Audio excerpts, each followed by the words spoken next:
ہمارے خاندان میں رواج تھا کہ لڑکی کے پیدا ہوتے ہی بزرگ اس کا رشتہ اپنے کسی قریبی عزیز کے بیٹے سے طے کر دیتے تھے۔ دادی نے میرا رشتہ پھوپھی کے بیٹے کاشف سے طے کر دیا۔ بچپن بے فکری میں گزر گیا۔ میٹرک پاس کیا تو گھر میں میرے مستقبل سے متعلق باتیں ہونے لگیں۔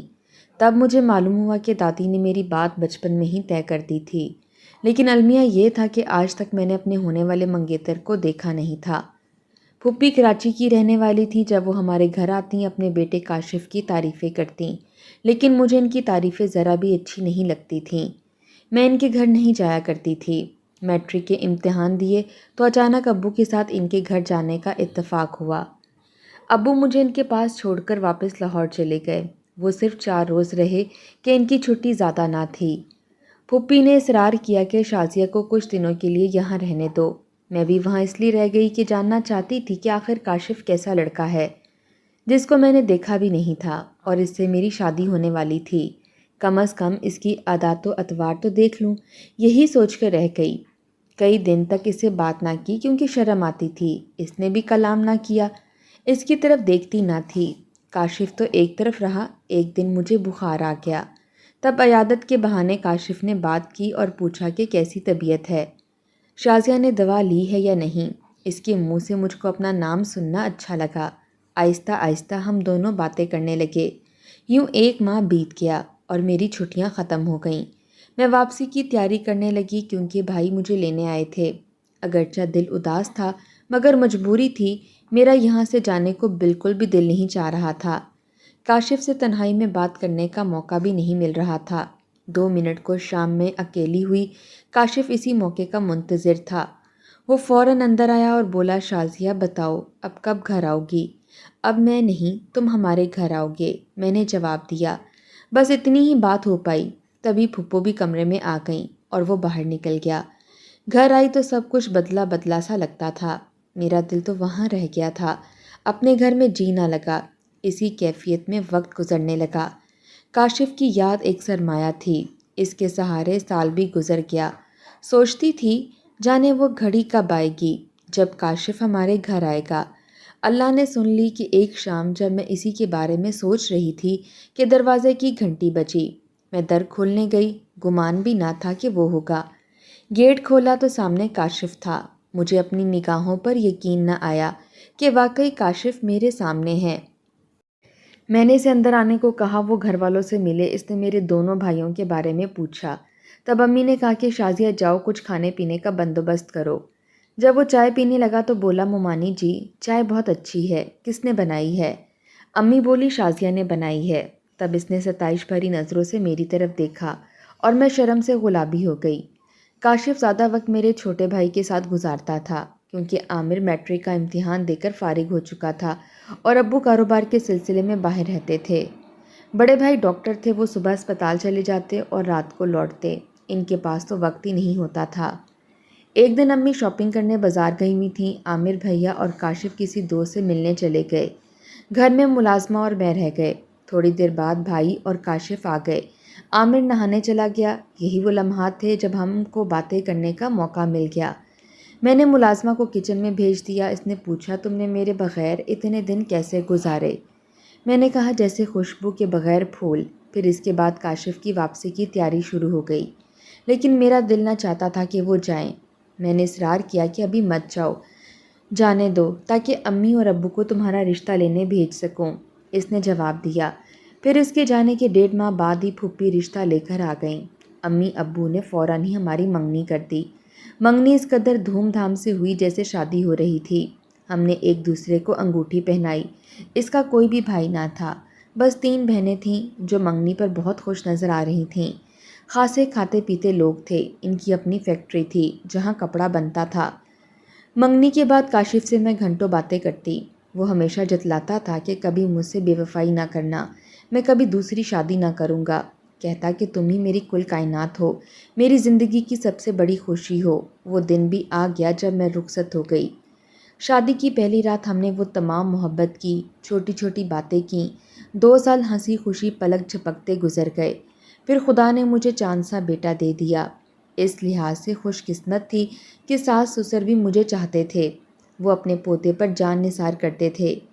ایک دن وہ بیٹی کے گھر ملنے راولپنڈی جا رہے تھے کہ راستے میں ایک ٹرک سے ان کی گاڑی کی ٹکر ہو گئی اور وہ موقع پر ہی اللہ کو پیارے ہو گئے۔ میرے پاؤں تلے سے زمین نکل گئی اور میں بے ہوش ہو گئی۔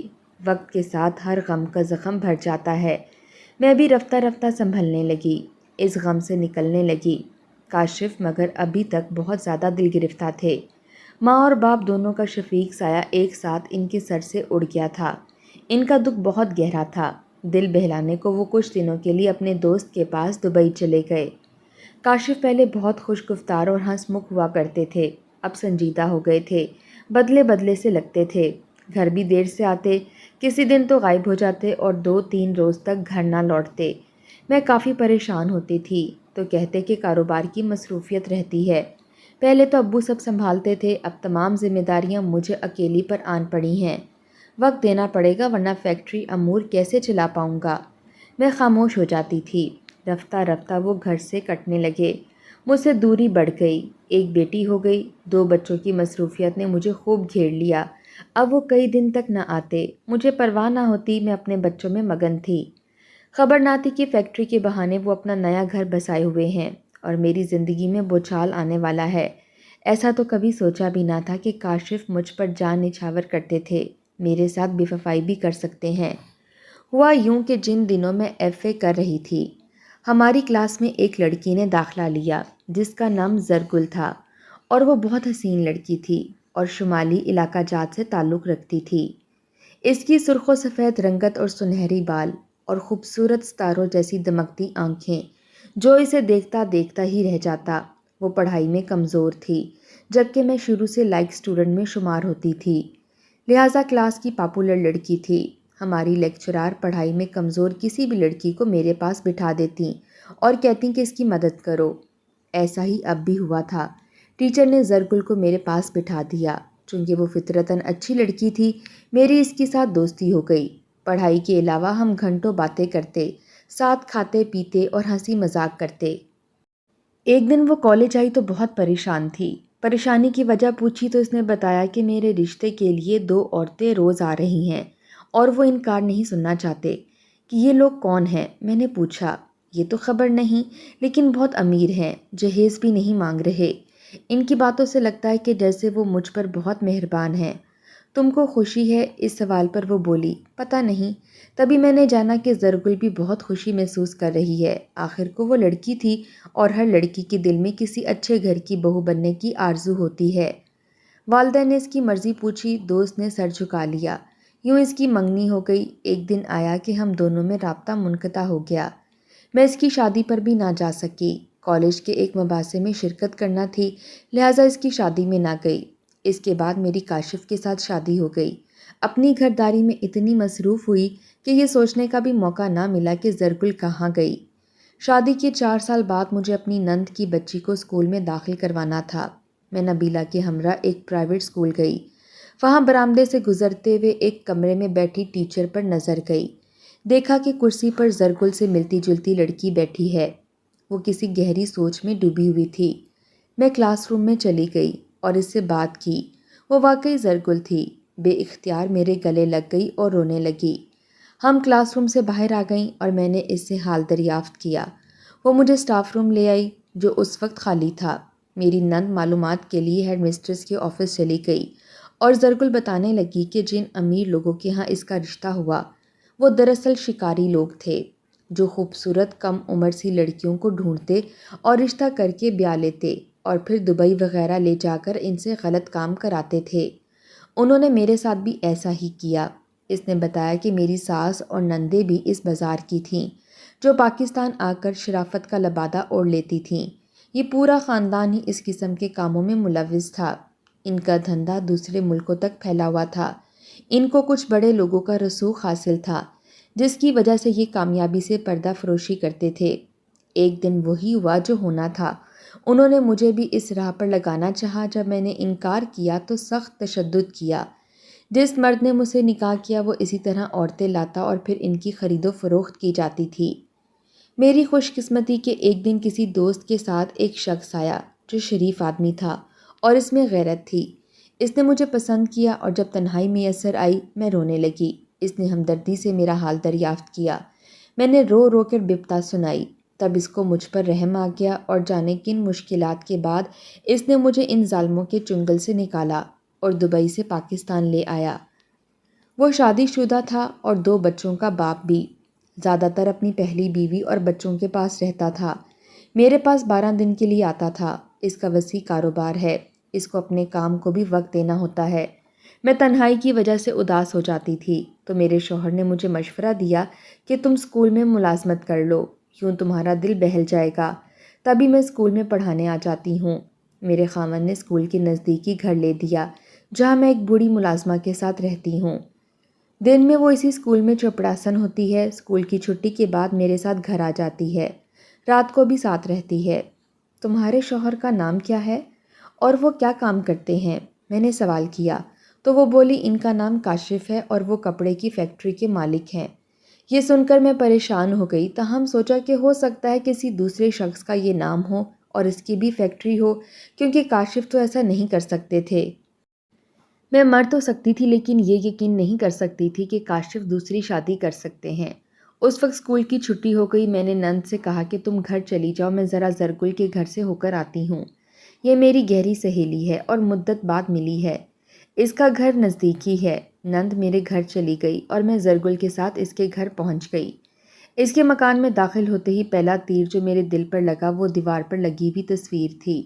یہ زرگل اور کاشف کی اکٹھی فوٹو تھی جس میں زرگل دلہن بنی ہوئی تھی اور کاشف اس کے ساتھ دولہے کے طور پر موجود تھے۔ تصویر دیکھ کر اپنی آنکھوں پر یقین نہ آیا۔ میں نے پوچھا زرگل کیا یہی تمہارے شوہر ہیں؟ ہاں، وہ بولی۔